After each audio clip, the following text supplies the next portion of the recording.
इतनी चिंता हुई और भगवान को प्रार्थना करती कि भगवान, इससे तो मैं वंध्यत्व को ज्यादा पसंद करता, मुझे पुत्र की प्राप्ति हुई, उनकी बजाय यदि मैं वंध्यत्व या मैं बिना पुत्र बहुत सुख से रहता था, अब मैं आपको प्रार्थना करता हूं कि उसको ले लीजिए। जिसको संतान नहीं है उनको चिंता है और जिनको है उनको भी चिंता है। प्राप्त करने के लिए लोग बहुत प्रयत्न करते हैं, प्राप्त हो जाने के बाद भी उनको बहुत चिंता सताती है और आत्मदेव भगवान को प्रार्थना करते हैं, वंध्यत्वं तु समीचीनम कुपुत्रो दुःखदायकः। और एक बार धुंधुकारी ने अपने पिता को घर से बाहर निकाल दिया। अब आत्मदेव धुंधुकारी की वजह से घर से बाहर जा रहे हैं, लेकिन छोटा पुत्र जो गोकर्ण बहुत संस्कारी था, क्योंकि संतों से दिया हुआ था। सन्यासी का जो फल, वो फल में से प्राप्त होने वाला वह पुत्र था, इसीलिए बहुत संस्कारी था।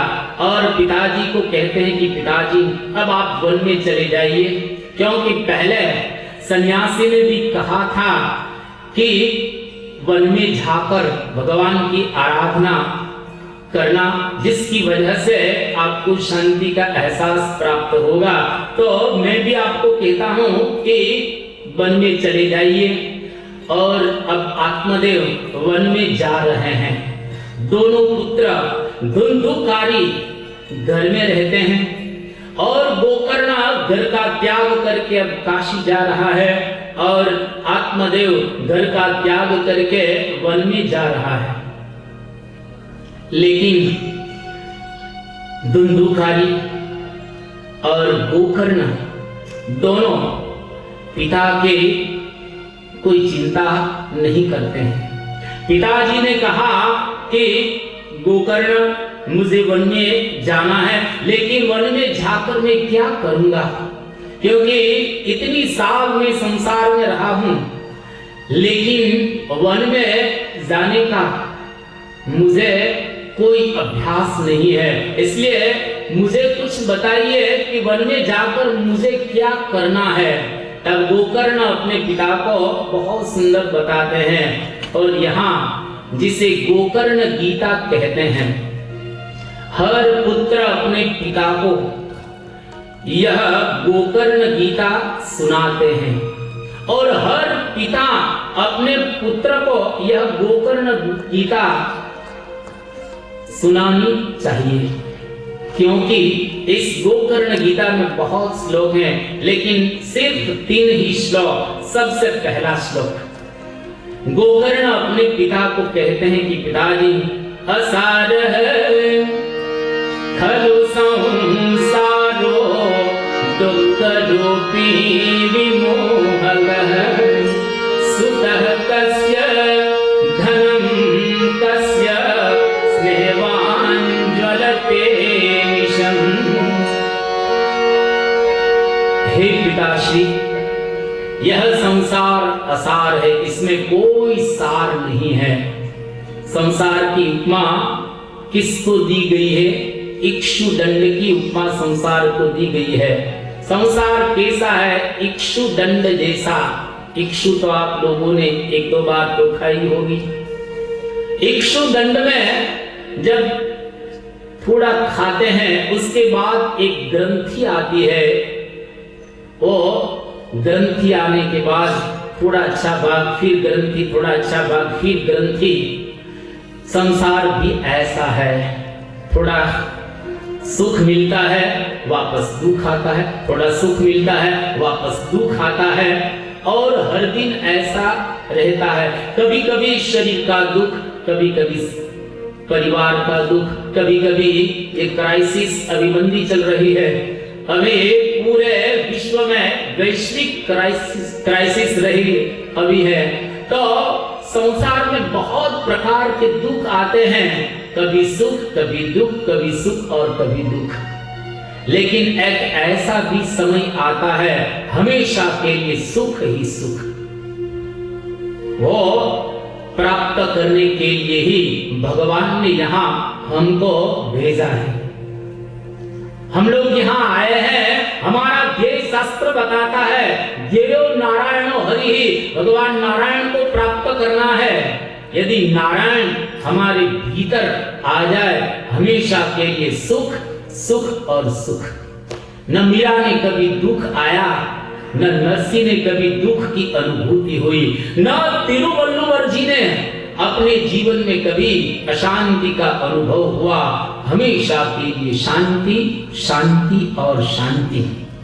तो अपने पिताजी को बताते ही, पिताजी ये संसार कैसा है, स्वार्थमयी संसार है, उनमें स्वार्थ ही स्वार्थ। एक बार एक किसान अपने खेत पे एक मामलतदार को लेकर गए और मामलतदार को उन्होंने कहा कि आइए, हमारे खेत में हरे चने की बहुत सुंदर अभी खेती हुई है, तो आप हरे चने खाने के लिए हमारे खेत पर आइए। मामलतदार वहां हरे चने खाने के लिए उनके खेत पे गए और हरे चने की फलियां छिलके निकालकर मामलतदार को एक किसान दे रहा था। बहुत सुंदर हरे चने उनके खेत में उगे हुए थे। मामलतदार बहुत प्रेम से खा रहा था।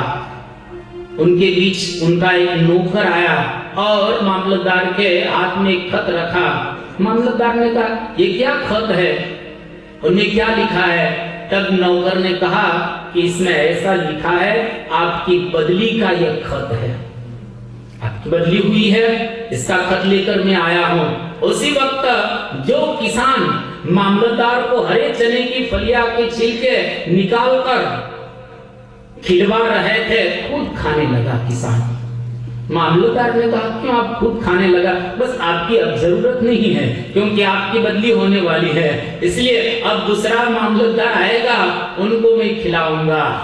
ये स्वार्थमयी संसार। एक बार एक गांव में बहुत सुंदर एक तोता एक पिंजड़े में पूरा हुआ था और हर दिन तोता ऐसा बोलता था कि राम राम राम, ऐसा बोलता था। बहुत सुंदर तोता था, दिखाई भी अच्छा देता था, उनकी चोंच भी बहुत अच्छी थी और हरा कलर तो अच्छा ही है। उनकी बगल में एक दूसरा पिंजड़ा था, उस पिंजड़ा में एक मैना रहती थी और वह सीता सीता सीता ऐसा आवाज करती थी। किसी ने सोचा तोता राम राम बोलता है, ये मैना सीता सीता बोलती हैं, एक बड़ा पिंजरा लेकर दोनों को यदि मिला दिया जाए तो सीताराम वह बोलने लगेंगे, क्योंकि तोता राम राम ही बोलता है, मैना सीता सीता बोलती। यदि एक पिंजरे में दोनों को रखा जाए तो सीताराम बोलने लगेंगे। ऐसा किया, एक बड़ा पिंजरा लाया, उनमें दोनों को रख दिया, दोनों चुप हो गए, दोनों चुप। न सीता बोलने वाली मैना कुछ बोलती है, न तोता कुछ बोलता है। क्यों? अब स्वार्थ पूरा हो गया। जिनके लिए वो राम राम और सीता सीता बोलते थे, अब दोनों मिल गए, सीताराम। अब राम और सीता बोलने की आवश्यकता नहीं है। ये संसार में भी सब लोग कैसे हैं? स्वार्थमयी संसार है, जहां देखो वहां स्वार्थ ही स्वार्थ दिखाई देता है। पिता ने अपने पुत्र में स्वार्थ है, पुत्र ने अपने पिता में स्वार्थ है, नौकर ने शेठ में स्वार्थ है, सेठ में नौकर में स्वार्थ है। पूरी दुनिया में जहां भी जाइए, एक भी जगह ऐसी नहीं है जहां स्वार्थ न दिखाई दे। कदम कदम पे धोखे हैं। एक बहुत सुंदर कवि ने कहा, कदम कदम पे धोखे हैं, चेहरे में सब जोखे हैं। कदम कदम पे धोखे हैं, चेहरे में सब जोखे हैं। किसके पर रखूं शक की बुनियाद, यहाँ सब अपने में खोए हैं। जहां देखो वहां स्वार्थ ही स्वार्थ दिखाई देता है। इस स्वार्थ में दुनिया में या जगत में या विश्व में हम रहते हैं, उस जगत में परमार्थ